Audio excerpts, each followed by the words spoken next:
આજનો ઓડિયો પરમપિતા પરમાત્માને શરણે સમર્પિત કરું છું. આપ સૌની શુભેચ્છા અમારા પર બની રહે તેવી અભ્યર્થના સહ. જય શ્રીમદ નારાયણ. શ્રીમદ ભગવદ્ ગીતા અધ્યાય 9 પરમ ગૃહ્ય જ્ઞાન. શ્લોક 11. હું જ્યારે મનુષ્ય રૂપે અવતરું છું ત્યારે મૂર્ખ લોકો મારો ઉપહાસ કરે છે. તેઓ સચરાચરના સર્વોપરી સ્વામી તરીકેની મારી દિવ્ય પ્રકૃતિને જાણતા નથી. આ અધ્યાયના પહેલાના શ્લોકની સમજૂતી ઉપરથી એ સ્પષ્ટ થાય છે કે પૂર્ણ પુરુષોત્તમ પરમેશ્વર એક મનુષ્ય રૂપે પ્રગટ થતા હોવા છતાં તેઓ કંઈ સામાન્ય મનુષ્ય નથી.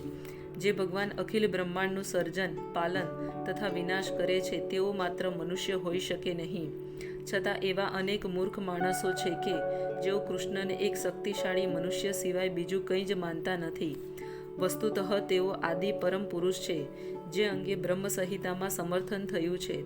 ઈશ્વર પરમઃ કૃષ્ણ, તેઓ પરમ ઈશ્વર છે. ઈશ્વરો અર્થાત નિયતાઓ અનેક છે અને એક ઈશ્વર બીજાથી વધુ મહાન જણાય છે. ભૌતિક જગતમાં વહીવટી કાર્યો માટે કોઈ અધિકારી અથવા સંચાલક હોય છે અને તેનો ઉપરી એક સચિવ હોય છે. તેની ઉપર પ્રધાન હોય છે અને તેની ઉપર પ્રમુખ હોય છે. આમાંનો દરેક નિયંત્રક હોય છે, પરંતુ તેમાંનો એક બીજા વડે નિયંત્રિત રહે છે. બ્રહ્મ સંહિતામાં કહ્યું છે કે કૃષ્ણ પરમ નિયતા છે.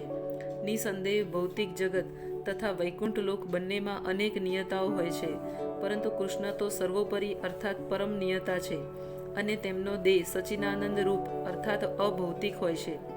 પૂર્વના શ્લોકમાં જે અદ્ભુત કાર્યોનું વર્ણન થયું છે તે ભૌતિક શરીર દ્વારા કહી શકાતા નથી.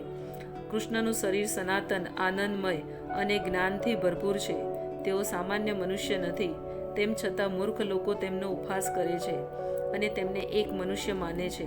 અહીં તેમના શરીરને માનુષિમ કહ્યું છે, કારણ કે તેઓ અર્જુનના મિત્રની જેમ તથા કુરુક્ષેત્રના યુદ્ધમાં એક રાજનીતિજ્ઞની જેમ એક સામાન્ય મનુષ્યની જેમ જ વર્તે છે.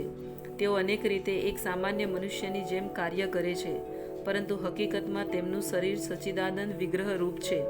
વૈદિક સાહિત્યમાં પણ આનું સમર્થન થયું છે. હું પૂર્ણ પુરુષોત્તમ પરમેશ્વર કૃષ્ણને પ્રણામ કરું છું કે જેઓ સચ્ચિદાનંદ સ્વરૂપ છે. વેદોમાં એવા અન્ય વર્ણનો પણ છે.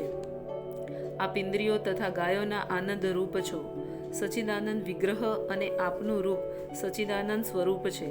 ભગવાન કૃષ્ણનો દેહ અનેક દિવ્ય ગુણો ધરાવતો હોવા છતાં અને તે આનંદ તથા જ્ઞાનથી ભરપૂર હોવા છતાં એવા અનેક કહેવાતા વિદ્વાનો તથા ભગવદ્ ગીતાના ટીકાકારો છે કે જેઓ કૃષ્ણને એક સામાન્ય મનુષ્ય કહી તેમનો ઉપહાસ કરે છે. કોઈ વિદ્વાન તેના પૂર્વકૃત પુણ્યકર્મોના કારણે અસાધારણ જન્મ પામી શકે છે, પરંતુ શ્રી કૃષ્ણ વિશેની આવી ધારણાઓ તો તેની અલ્પજ્ઞાને જ લીધે થાય છે. એટલે જ તે મૂઢ કહેવાય છે, કારણ કે મૂર્ખ લોકો જ કૃષ્ણને સામાન્ય મનુષ્ય માને છે. આવા મૂર્ખાઓ પરમેશ્વર કૃષ્ણના ગૂઢ કર્મો તથા તેમની વિભિન્ન શક્તિઓથી સુપરિચિત હોતા નથી. તેથી તેઓ કૃષ્ણને સાધારણ મનુષ્ય માને છે. તેઓ એ જાણતા નથી કે કૃષ્ણનો દેહ પૂર્ણ જ્ઞાન તથા આનંદનું પ્રતીક છે. તેઓ અસ્તિત્વ ધરાવતી દરેક વસ્તુના સ્વામી છે અને તેઓ કોઈને પણ મુક્તિ પ્રદાન કરી શકે છે. તે લોકો કૃષ્ણના અનેક દિવ્ય ગુણોને જાણતા નથી હોતા, તેથી તેઓ કૃષ્ણનો ઉપહાસ કરે છે. આ મૂઢજનો એ પણ જાણતા નથી કે આ ભૌતિક જગતમાં પૂર્ણ પુરુષોત્તમ પરમેશ્વરનું પ્રાગટ્ય તેમની પોતાની અંતરંગ શક્તિનું પ્રગટીકરણ છે. તેઓ જ ભૌતિક શક્તિના સ્વામી છે.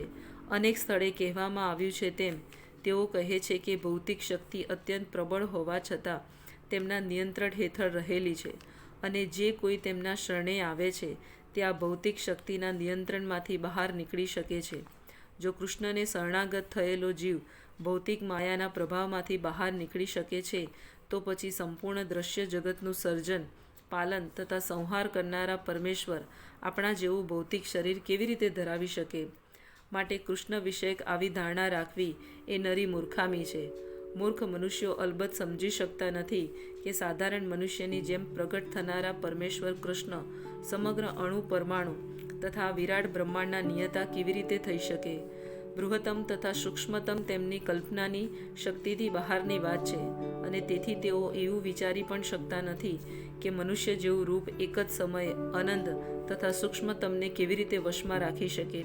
તેઓ અનંત તથા શાંતનું નિયંત્રણ કરી રહ્યા છે, તેમ છતાં તેઓ આ સર્વ પ્રાગટ્યોથી અલિપ્ત રહે છે.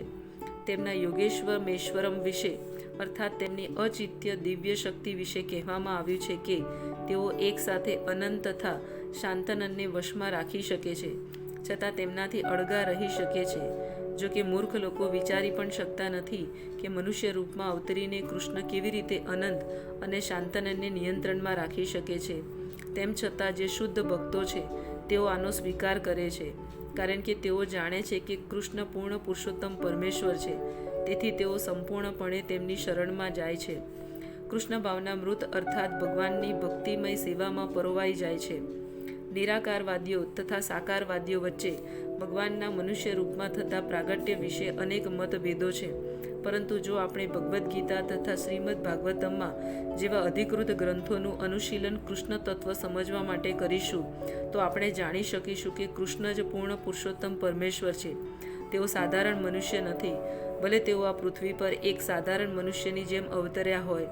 શ્રીમદ ભાગવતના પ્રથમ સ્કંદના પ્રથમ અધ્યાયમાં જ્યારે શૌનક વગેરે મુનિજનોએ સૂત ગોસ્વામીને કૃષ્ણની લીલાઓ વિશે પૂછ્યું ત્યારે તેમને કહ્યું હતું, પૂર્ણ પુરુષોત્તમ પરમેશ્વર ભગવાન કૃષ્ણએ બલરામની સંગાથમાં રહીને મનુષ્યની જેમ લીલા કરી હતી અને એ રીતે પ્રસન્ન રહી તેમને અનેક અતુમાનીશી લીલાઓ કરી હતી. મનુષ્ય તરીકે ભગવાનનું પ્રાગટ્ય મૂર્ખ વ્યક્તિને મોહ પમાડે છે.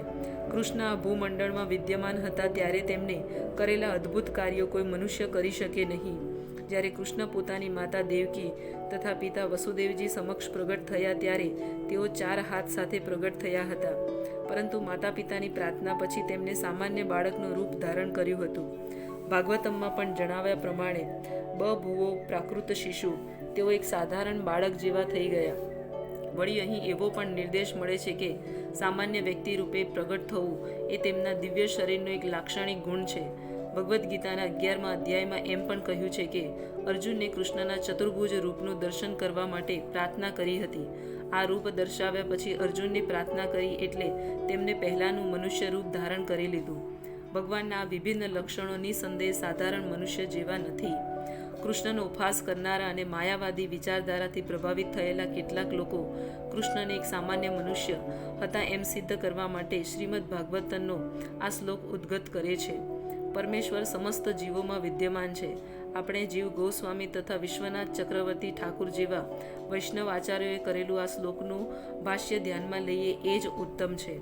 વળી એવા પણ ઘણા નિર્વિશેષવાદીઓ છે જેઓ મંદિરમાં થતી પૂજાનો ઉપહાસ કરે છે. તેઓ કહે છે કે ઈશ્વર સર્વત્ર હોવાથી મનુષ્યએ મંદિરની પૂજા સુધી શા માટે સીમિત રહેવું જોઈએ?